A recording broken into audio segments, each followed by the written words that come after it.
बिस्मिल्लाहिर्रहमानिर्रहीम। आज का जो हमारा टॉपिक है वो है शील्डिंग अफेक्ट। बेसिकली तौर पे आज हमने पढ़ना है कि शील्डिंग अफेक्ट होता क्या है और इसका पीरियोडिक टेबल के अंदर क्या ट्रेंड होता है। सबसे पहले देखते हैं कि शील्डिंग अफेक्ट की तरफ, इसकी डेफिनेशन की तरफ चलते हैं। यहाँ पे मैंने एक एटम जो है वो ड्रॉ किया हुआ है सोडियम का। सोडियम का एटॉमिक नंबर 11 होता है, यानी कि इसके अंदर 11 प्रोटॉन होंगे और 11 ही इलेक्ट्रॉन होंगे। तो इलेक्ट्रॉन की फिलिंग इस तरह होगी कि पहले के शेल में 2 इलेक्ट्रॉन आएंगे, एल शेल में 8 और बाकी जो एक इलेक्ट्रॉन होगा वो एम शेल में जाएगा।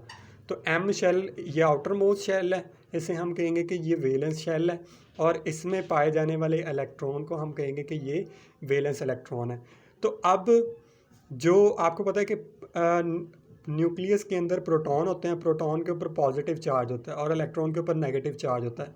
तो ये प्रोटॉन पॉजिटिव और नेगेटिव चार्ज एक दूसरे को अट्रैक्ट कर रहे होते हैं, तो इसकी अट्रैक्शन जो है वो कम हो जाती है। इस न्यूक्लियस और वैलेंस इलेक्ट्रॉन की जो अट्रैक्शन है वो ये दरमियान में आने वाले इलेक्ट्रॉन की वजह से कम हो जाती है। इसे ही हम कहते हैं कि ये शील्डिंग इफेक्ट क्रिएट हो गया। और ये जो चार्ज कम हुआ है प्रोटॉन और इलेक्ट्रॉन की वजह से, जो चार्ज जो कम हुआ है, इसे हम कहेंगे कि ये अफेक्टिव न्यूक्लियर चार्ज है। डेफिनेशन में देखते हैं हम कि the electron present in the inner shell screen और shield the force of attraction of nucleus felt by the valence shell electron. के जो इलेक्ट्रॉन इनर शेल के अंदर पाए जाते हैं वो स्क्रीन या शील्ड का काम करते हैं, यानी कि उसको हिफाजत करते हैं, उसको कम कर देते हैं। The force of attraction of nucleus, nucleus की फोर्स ऑफ अट्रैक्शन को by the valence shell electron, के जो वैलेंस शेल इलेक्ट्रॉन के ऊपर जो वो फेल्ड कर रहा होता है उसे कम कर देते हैं, जिसे हम शील्डिंग अफेक्ट करते हैं। इसी तरह वो जो चार्ज कम होता है उसे हम कहते हैं अफेक्टिव न्यूक्लियर चार्ज। जो एक्चुअल चार्ज होना चाहिए था उससे थोड़ा सा कम चार्ज जो है वो इन इलेक्ट्रॉन्स की वजह से जो आउटर मोस्ट इलेक्ट्रॉन है वो महसूस करता है, इसे हम कहते हैं affective nuclear charge. The valence electron, जो वैलेंस इलेक्ट्रॉन होता है आउटर मोस्ट शेल वाला, एक्सपीरियंस लेस न्यूक्लियर चार्ज, वो एक्सपीरियंस करता है less nuclear charge then that of the actual charge. असल जो उसका चार्ज जितना होना चाहिए था उससे कम करता है, which is called affective nuclear charge, जिसे हम कहते हैं कि ये अफेक्टिव न्यूक्लियर चार्ज है। और इसे capital Z E double F, E और डबल एफ स्मॉल आएंगे, इससे हम रिप्रेजेंट करते हैं। तो इसके बाद ये होता है हमारे पास शील्डिंग इफेक्ट। इसके बाद हम चलते हैं इसके ट्रेंड्स की तरफ। इसके बाद यहाँ पे आपके सामने ट्रेंड्स लिखे हुए हैं पीरियोडिक टेबल के, कि trends in periodic table. Along group की बात करनी है और अलॉन्ग पीरियड की हमने बात करनी है। सबसे पहले हम ग्रुप में बात करते हैं कि ग्रुप में जो शील्डिंग इफेक्ट है वो आया कि कम होता है या ज़्यादा होता है। तो from top to bottom in a group, कि जब भी हम एक ग्रुप में टॉप से बॉटम की तरफ, ऊपर से नीचे की तरफ मूव करते हैं तो शील्डिंग अफेक्ट इंक्रीजेस। तो शील्डिंग अफेक्ट जो है वो इंक्रीज़ होता है, यानी कि ये पहला ग्रुप मैंने पीरियोडिक टेबल का बनाया हुआ है, hydrogen, lithium, sodium, potassium, rubidium, caesium और फ्रांसियम का, ये पहला ग्रुप है। तो जैसे जैसे टॉप से बॉटम हम आते हैं तो जो शील्डिंग अफेक्ट है वो इंक्रीज़ होता है, यानी कि हाइड्रोजन का सबसे कम होगा और जो फ्रांसियम है इसका सबसे ज़्यादा होगा।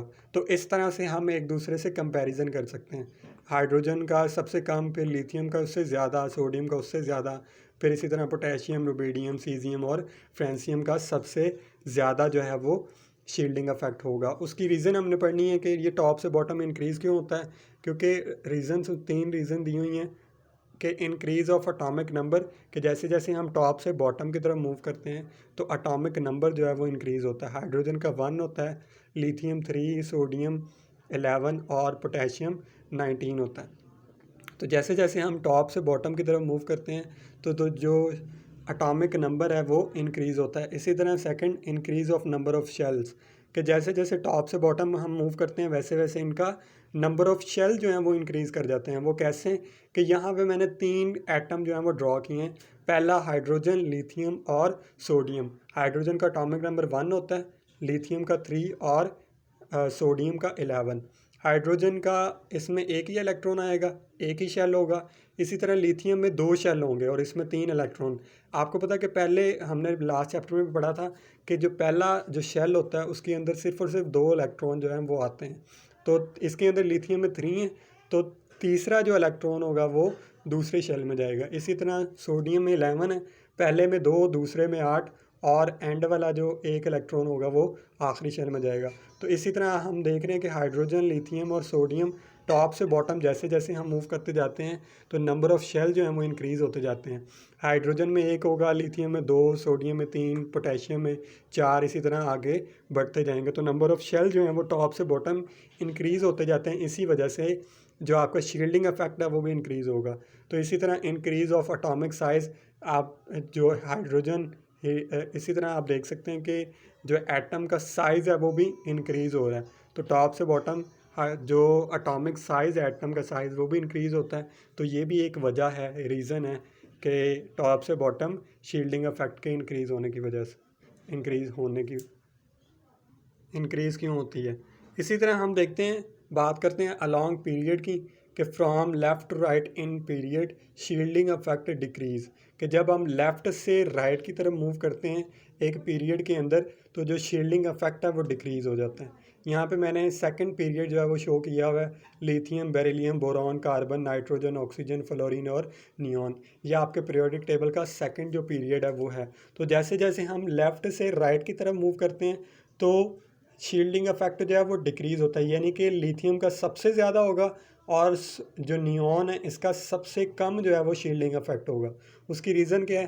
कि सबसे पहली बात, इंक्रीज़ इन एटॉमिक नंबर, जैसे जैसे लेफ़्ट से राइट हम मूव करते हैं तो जो एटॉमिक नंबर है वो इंक्रीज़ होता है। लिथियम का 3, 4, 5, 6, 7, 8, 9 और नियॉन का 10 जो है वो एटॉमिक नंबर होता है। इसी तरह जो सेकंड रीज़न है वो number of shell remain same, उसमें नंबर ऑफ़ शेल इंक्रीज़ होते थे, लेकिन जब हम पीरियड में मूव करते हैं लेफ़्ट से राइट की तरफ तो जो नंबर ऑफ़ शेल हैं वो सेम रहते हैं। जैसे यहाँ पे मैंने 3 एटम ड्रॉ किए हैं, लिथियम, बेरिलियम और बोरॉन का। लिथियम का 3, बेरिलियम, बोरॉन, बेरिलियम का 4 और बोरॉन का 5 जो है वो एटॉमिक नंबर होगा।